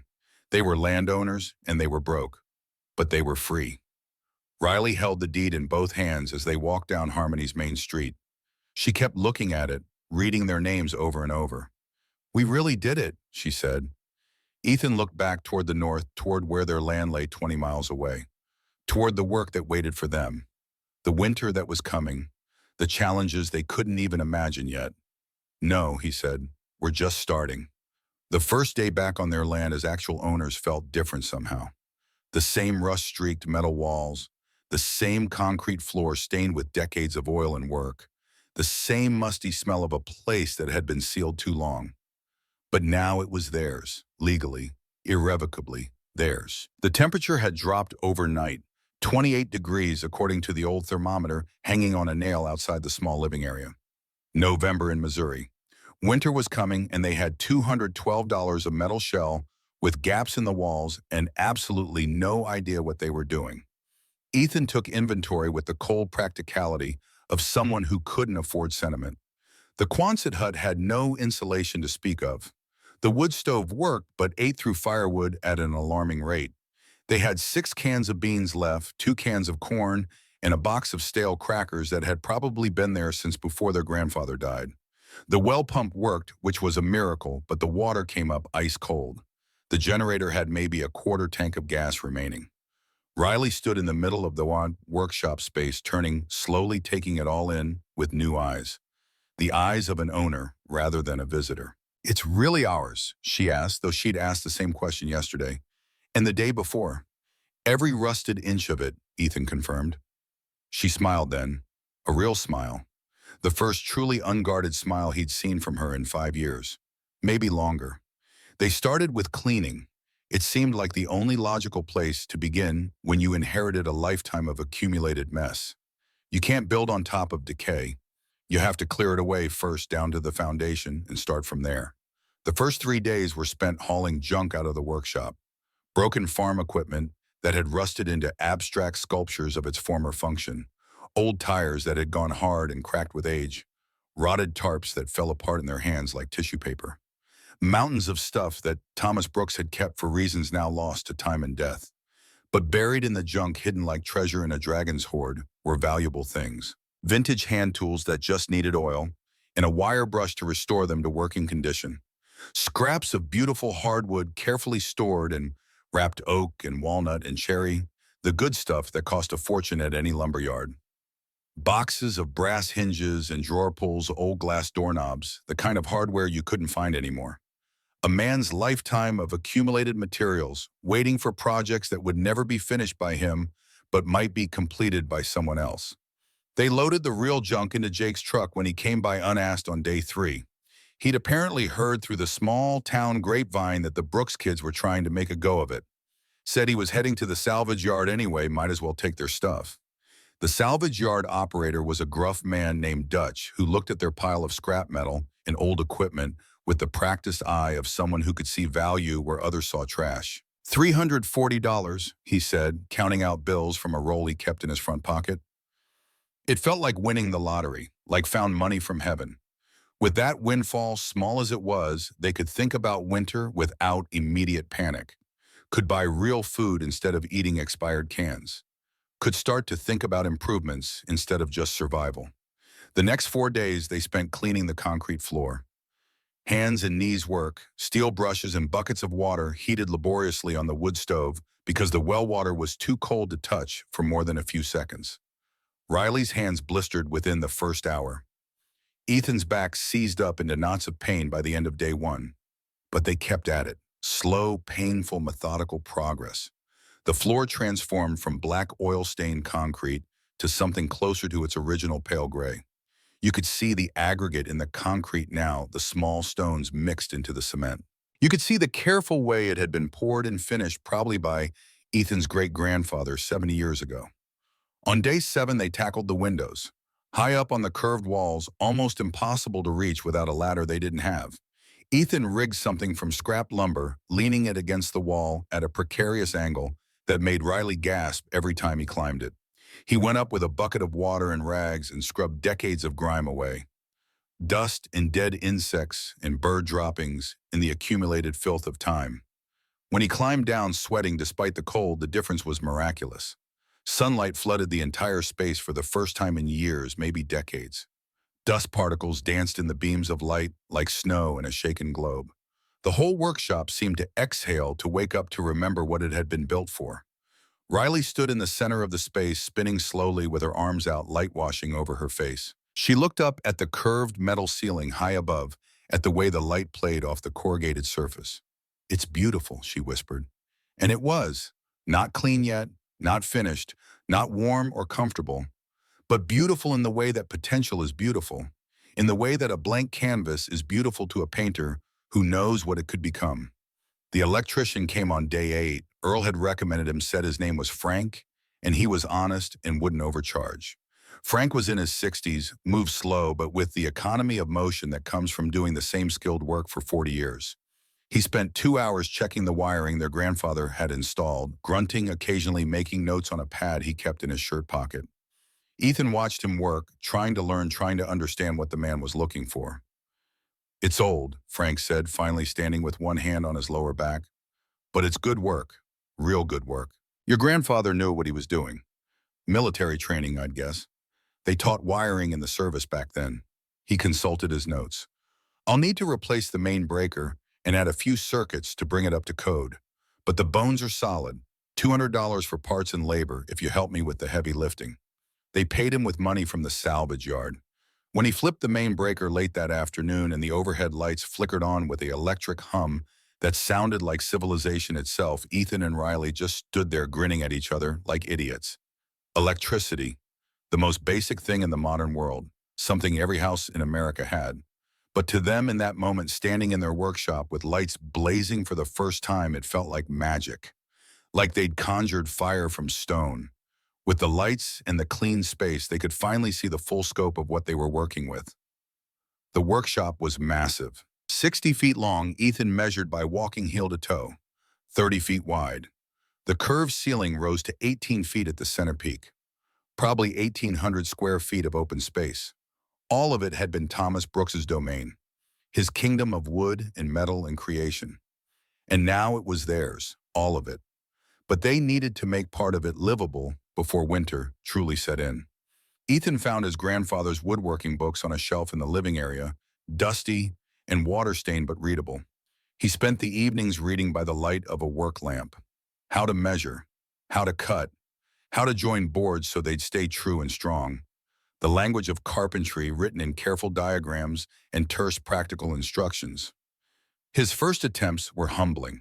The first wall he tried to build to partition off a bedroom was crooked, the top corner gapping by almost 2 inches. He stared at it in frustration, wanting to tear it down and start over. Riley stopped him with a hand on his arm. "It's our first wall," she said quietly. "Of course it's not perfect. We'll get better." She was right. By the second wall, he'd figured out how to use a level properly, how to check for plumb before nailing anything permanent. By the third wall, he understood viscerally why the old carpenters said measure twice and cut once. By the fourth wall, his hands had developed the feel for the work, the muscle memory that makes the difference between forcing wood into submission and letting it settle naturally into place. They built partitions in the small area that had been Thomas's living space, creating 2 tiny bedrooms barely big enough for a cot in each, and a small common area with space for the wood stove, a table, and not much else. The wood came from the lumber their grandfather had stored so carefully. Good dry pine, some oak, even some walnut for trim work. The man had been preparing for something, storing materials for projects he must have known he'd probably never complete. But he'd save them anyway. For his grandchildren, maybe. For this exact moment, it took 3 weeks to finish the basic walls. 3 weeks of sawing and hammering and cursing creatively when boards didn't fit, or nails bent, or measurements somehow came out wrong despite being checked twice. 3 weeks of splinters driven deep under fingernails and sore muscles that screamed at the end of each day. But also 3 weeks of the slow, deep satisfaction that comes from watching something take shape under your own hands, from building something real. The first night Riley slept in her own bedroom with an actual door that closed, giving her privacy. For the first time since they'd left the Miller house, she knocked on the wall between their rooms. "Good night, Ethan." "Good night, Riley." Her voice was different, lighter, like some weight had lifted. Ethan lay in his own small room and felt something close to peace. Not happiness, exactly. They were too tired and uncertain for happiness. But peace. The peace that comes from knowing you're exactly where you're supposed to be, doing exactly what you're supposed to be doing. But winter was coming hard and fast, and peace was a luxury they couldn't afford to rest in for long. Earl started showing up every 2 weeks or so, always with some excuse, but always bringing food. Bags of vegetables from his root cellar. Winter vegetables, potatoes and carrots and borrowed turnips that would keep. Jars of canned tomatoes his late wife had put up years ago, the dates written on the lids in faded marker. "Don't let pride keep you hungry," he'd say, setting the bags down just inside the door and leaving before they could properly thank him or offer anything in return. It established a pattern that taught Ethan something about how life worked out here. Earl gave them vegetables, not as charity, but as the opening move in a relationship. And Ethan responded the only way he could, by showing up at Earl's property a few days later to do odd jobs. Fixing a section of fence that had come down, splitting a cord of firewood, cleaning out gutters before the snow came. Not payment exactly, not a transaction. Something older and more fundamental than that. Reciprocity. The way small communities had always worked back before everything became money and contracts. Jake came by in week 6 and found them struggling with the well pump, which had seized up mysteriously overnight. Ethan had no idea how to diagnose the problem, much less fix it.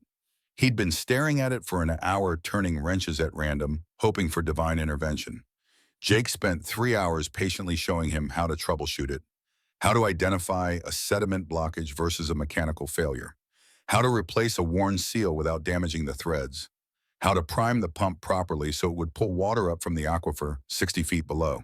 "How much do I owe you?" Ethan asked when the pump finally coughed back to life, water gushing into the bucket they'd positioned underneath.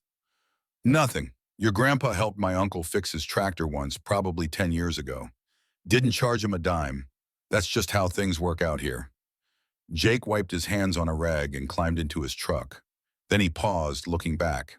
But if you figure out what you're doing with that workshop, I could use some custom shelving built for my garage.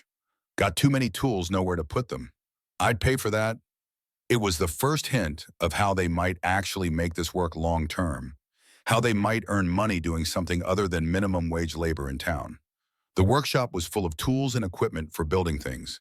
Ethan was learning how to use them slowly and painfully, but learning. There might be a path forward here. A woman named Sarah stopped by one Saturday morning in November. She lived about 2 miles down the road, though you couldn't see her house from theirs through the trees. She was maybe 45 with kind eyes and hands that showed decades of hard work. Heard there were kids trying to make a go of it out at the old Brooks place, she said by way of introduction. Thought you might like some bread. The bread was still warm from her oven wrapped in a cloth that smelled like cinnamon and yeast. It smelled like every fantasy of home Ethan had ever had. Riley took it with both hands like it was something sacred, which in a way it was. Thank you, Ethan managed. Sarah looked at Riley, noticing how carefully she held the loaf, how her eyes had lit up at the smell of it. You like to bake honey? Riley nodded, suddenly shy in the way she got around new people. Come to my house next Saturday morning if you want. I'll teach you how to make bread. It's easier than people think, and everyone should know how. It became a weekly ritual that meant more than Ethan fully understood at first. Every Saturday morning, Sarah would pick Riley up in her old Subaru and bring her to a warm kitchen that smelled perpetually of yeast and flour and vanilla. She taught her to knead dough to understand the feel of it as it developed gluten and became elastic under your hands. To proof it properly, to shape loaves, to know when it was ready for the oven by look and touch. And for those few hours each week, Riley looked like just a kid again. Not a survivor, clawing her way through a hard life. Not an orphan making do. Just a 15-year-old girl learning to bake bread in a warm kitchen with a patient teacher. By week 10, Riley was making her own loaves in their small oven at the workshop. The first one came out with a golden crust and a perfect crumb structure that would have made any professional baker proud. Ethan's face when he tasted it, when he saw what she'd made, was complicated. Pride that she was learning and growing and becoming skilled at something. Heartbreak because it reminded him she was growing up in this hard place that their childhood had been stolen, and this was what they had to replace it. But Sarah saw something else.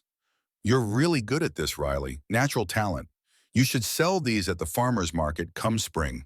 People would buy them, trust me. This bread is better than the bakery in town, and I'm not just saying that. Riley looked at Ethan, a question in her eyes. He nodded. If you want to. Really, Riley asked Sarah, her voice small and hopeful in a way that broke Ethan's heart.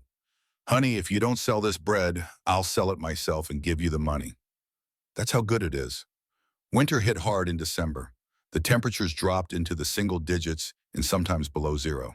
The wood stove that had seemed adequate when it was 30 degrees outside became barely enough when it was 5 below, and the wind was howling through every gap in the metal walls.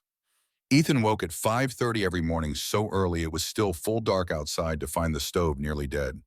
He'd spend an hour chopping wood before the sun came up, his breath steaming in the frigid air, his hands going numb even with gloves on. Riley made breakfast on the hot plate while he chopped. Usually oatmeal, sometimes eggs, if they had them, which wasn't often.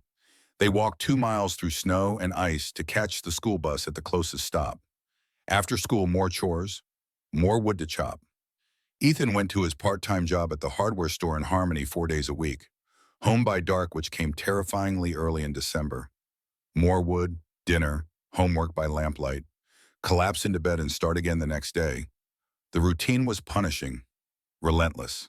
There were days when Ethan wondered if they'd made a terrible mistake.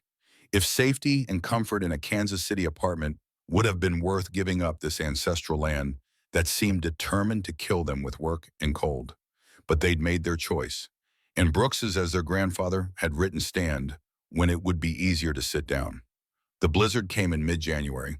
14 inches of snow in 24 hours with drifts piling up to 4 feet in places where the wind sculpted them. They were snowed in completely for 4 days. No way to walk to the bus stop, no way to drive even if they'd had a car. Just the two of them in the hut and the rapidly dwindling pile of firewood. By day 3, they were dangerously low on fuel. Ethan broke apart an old wooden pallet and burned it piece by piece, feeding it into the stove plank by plank to stretch it as long as possible. Riley shivered in her sleeping bag despite being right next to the stove. Ethan was terrified she'd get sick.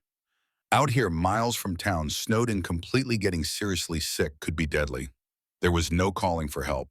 The old cell phone only worked when they drove close enough to Harmony to pick up a signal. On day 4, they heard an engine outside. Impossible, Ethan thought. Nothing could move in this snow. But then Jake appeared at the door like an angel of mercy, his snowmobile idling outside a sled behind it piled high with split firewood.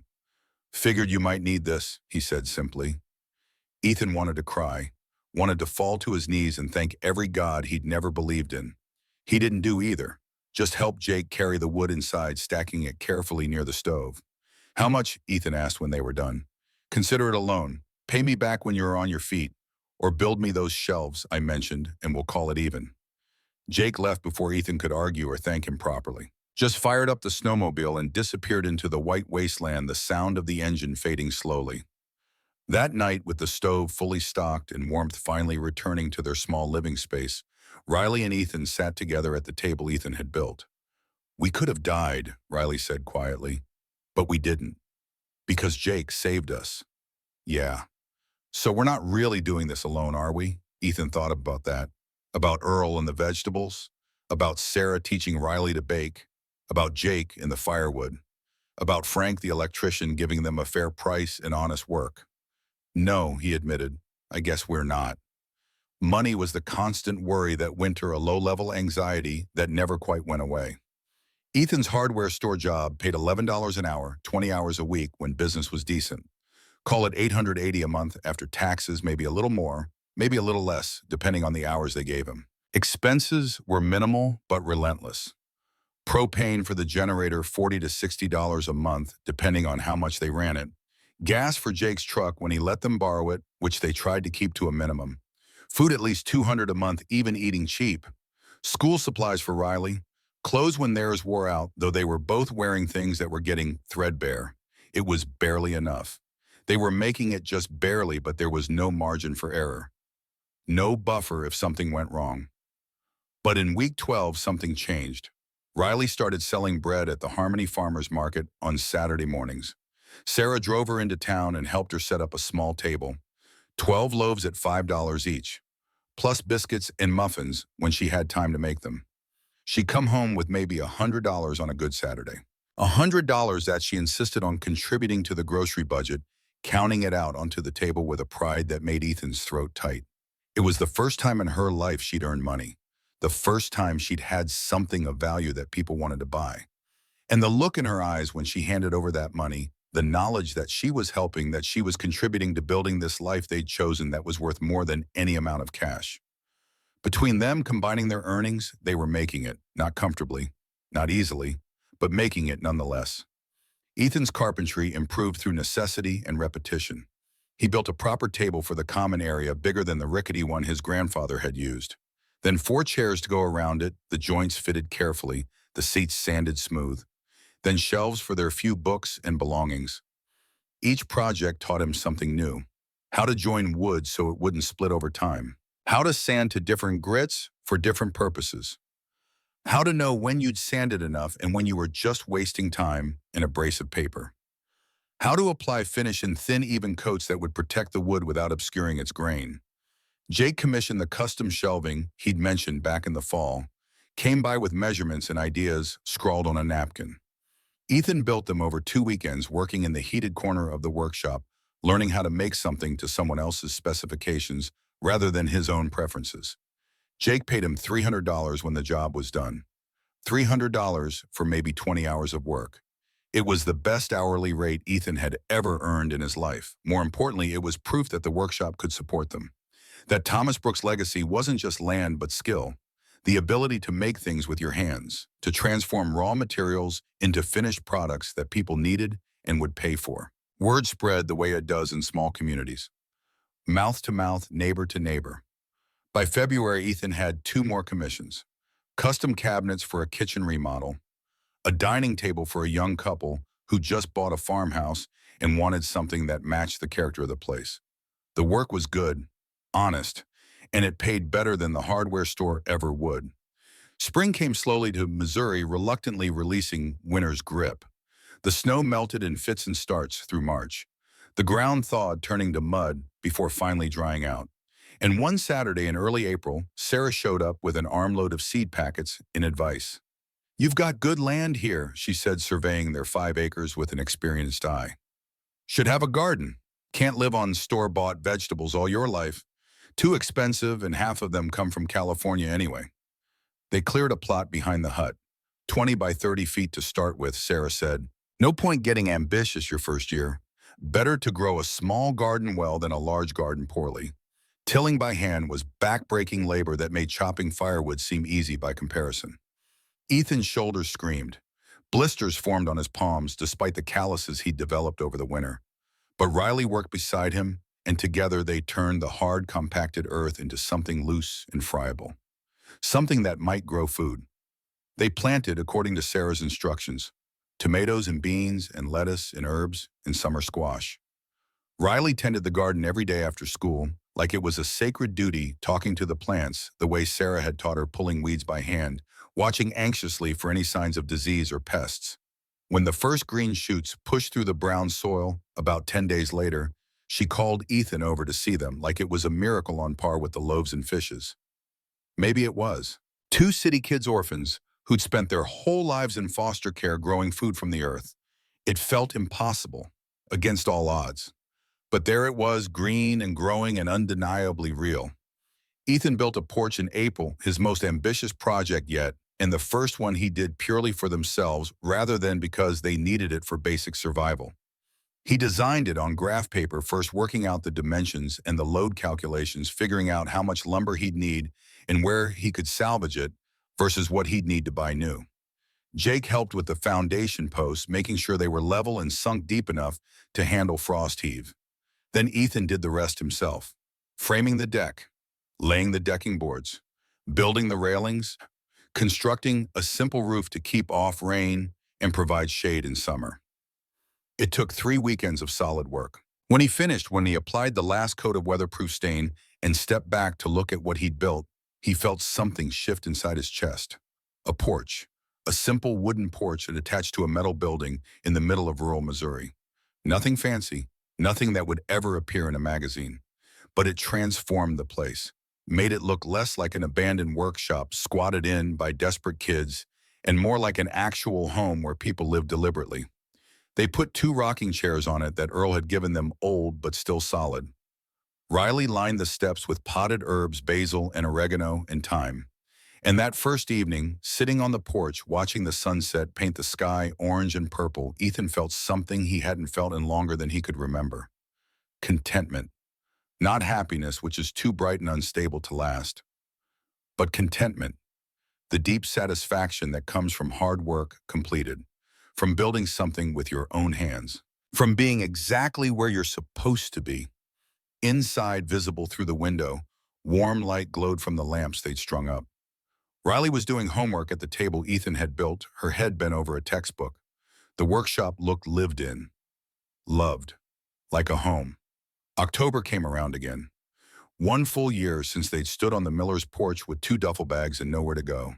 1 year since they'd gambled everything on a desperate hope and a dead man's cryptic letter. Ethan sat on the porch he'd built, watching another sunset. He thought about the choice they'd made. How easy it would have been to take the money and run, to chase safety and comfort in a normal life in some anonymous city where nobody knew them or cared about their story. But this was real. They'd built it with their own hands, every nail and board and drop of sweat. Not just shelter, but home. Not given to them by the state or assigned by some social worker, but earned, chosen, fought for day after exhausting day. The sound of tires on gravel interrupted his thoughts. Ethan stood instantly tense. They didn't get unexpected visitors. Ever. And something about the sound of that engine, expensive and powerful, set his nerves on edge. A black Mercedes pulled up to the property, looking absurdly out of place on the dirt road. The car was spotless, despite the dust, probably cost more than their land was worth. A man got out, mid-50s, wearing an expensive suit that fit too well to be off the rack. cold, calculating eyes that reminded Ethan of a predator sizing up prey. Marcus Thorne. It had to be. Ethan had never seen a picture, but he knew anyway. His hands clenched into fists. Thorne looked at the Quonset hut with obvious disdain, his gaze traveling over the rust-streaked walls, the garden patch, the wooden porch that was clearly new construction. Then he looked at Ethan with an expression somewhere between pity and contempt. "So this is what $35,000 bought you," Thorne said, his voice smooth and cultured. "A rusted can and a plot of dirt." "It bought us freedom from you," Ethan said, keeping his voice steady. "That's priceless." Thorne laughed, a sound without warmth. "Freedom, look at this place. You're living in poverty, wearing threadbare clothes, working yourself to death for what your sister should be, in a nice foster home, somewhere with central heating and running water and access to a good school." Riley appeared in the doorway, drawn by the voices. "This is my home," she said, her voice clear and certain, "and it has heat and running water. We built it." Thorne's expression shifted as he reassessed the situation. "I came here with an offer," he said, all business now. "A generous one. The development company I work for is still interested in this ridge. The houses we're planning would be high-end exclusive. We've acquired most of the land we need, but this parcel would round out the holdings nicely. I'm authorized to offer you $150,000 for the property. Cash. Today. Wire transfer to whatever account you specify." The number hit Ethan like a physical blow. $150,000. More money than he'd ever imagined having. Enough to change everything. Enough to send Riley to any college she wanted. Enough to buy a real house somewhere, start any kind of business, build any kind of future. "Think about it." Thorne continued, reading Ethan's hesitation like a professional poker player spotting a tell. "Your sister could have a real education instead of whatever passed for schooling in this backwater.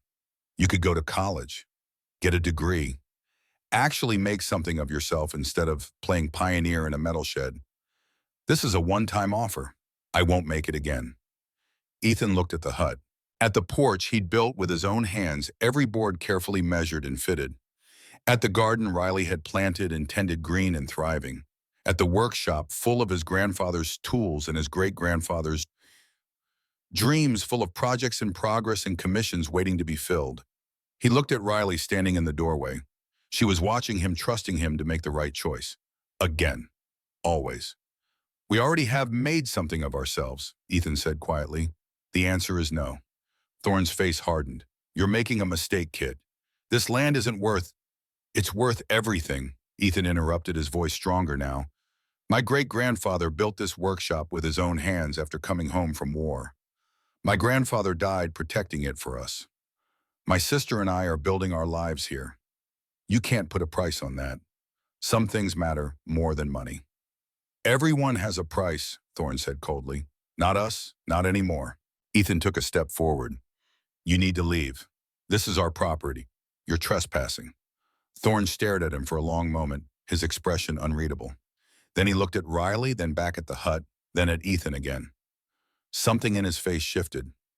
Not respect exactly, but recognition, understanding that he'd lost, really lost this time.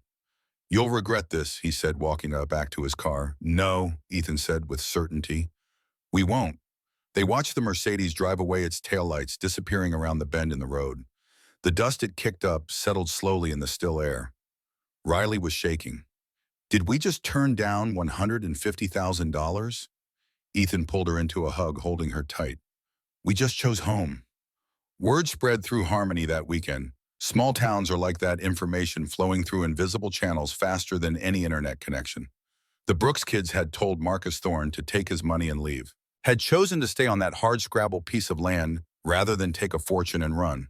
On Sunday morning, people started showing up. Earl with lumber in the back of his truck. Jake with tools. Sarah with enough food to feed an army. 6 other neighbors Ethan barely knew had maybe seen once or twice at the hardware store or the farmer's market. "Heard you might need help winterizing this place before the cold sets in again," Earl said by way of explanation. "Can't have the Brooks kids freezing to death in year 2. Wouldn't look good for the neighborhood." They worked all day in an impromptu barn raising for 2 orphans who'd chosen to stand their ground. By evening, the hut had proper insulation in the walls, dense glass bats that would actually keep the heat in, sealed gaps around windows and doors, new weather stripping. It would be warm this winter, really warm for the first time.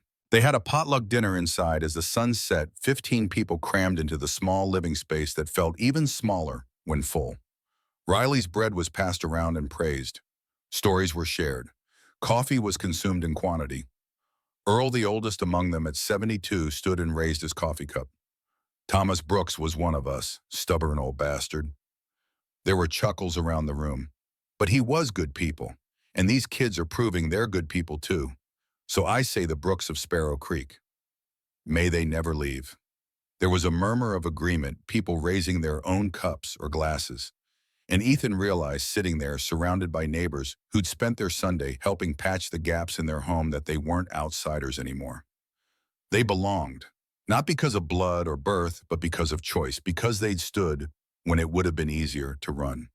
5 years later, on a warm spring morning in 2029, the property looked different.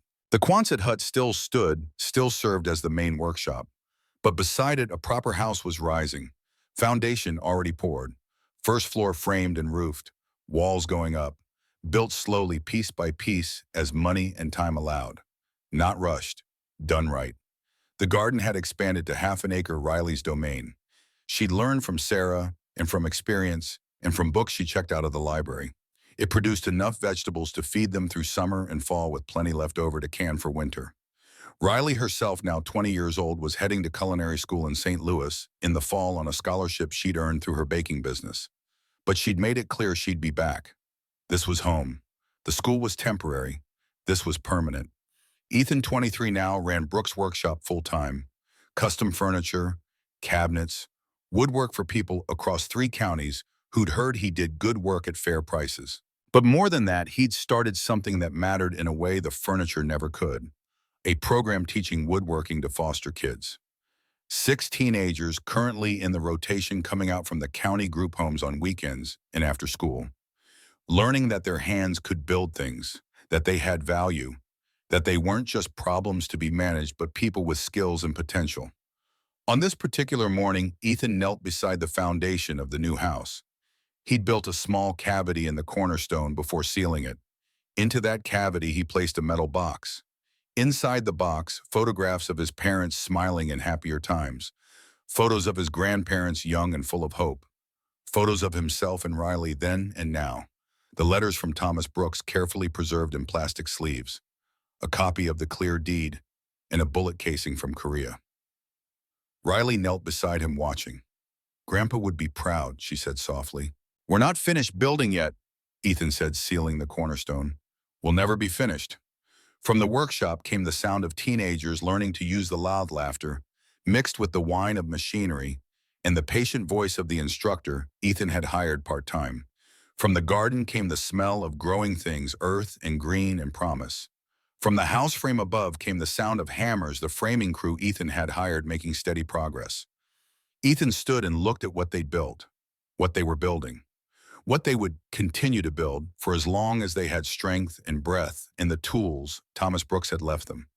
Not just structures of wood and metal, lives, a community, a legacy that would outlast them all. Home isn't a place you arrive at. It's a place you create day by day, choice by choice, board by board, nail by nail. That's what Thomas Brooks had tried to teach them through his letters and his sacrifice. That the only inheritance that truly matters is what you build with your own 2 hands. That honor isn't about winning, but about the willingness to stand when it would be easier to sit down. Standing here on land that was theirs by blood and choice and the sweat of hard work, Ethan finally understood completely. They'd come here with nothing 5 years ago. 2 orphans with duffel bags and a desperate hope and a promise to each other. And they'd built a home, not just for themselves, but for the kids who would come after them. For teenagers who needed to learn that they mattered, that their past didn't define their future, that they could build something that would last. The work would never be finished. There would always be another project, another challenge, another choice between the easy path and the right one. But that was the point. Life wasn't about arriving, it was about building, it was about standing, it was about the choice made fresh every morning to keep going. The sun climbed higher into the Missouri sky. The day's work waited. The teenagers in the workshop needed guidance. The house frame needed attention. The garden needed watering. And Ethan Brooks, no longer an orphan, but a builder, a teacher, a man with roots deep in Missouri soil, went to meet it all with steady hands and a full heart. He was home.